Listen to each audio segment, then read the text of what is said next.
ஜன்னல் வழி நாள்தோறும் மின்னல் ஒன்று கை காட்டும் அம்மம்மா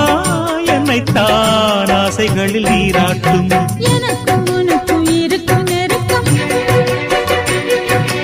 இளமை தொடங்கி முதுமை வரைக்கும்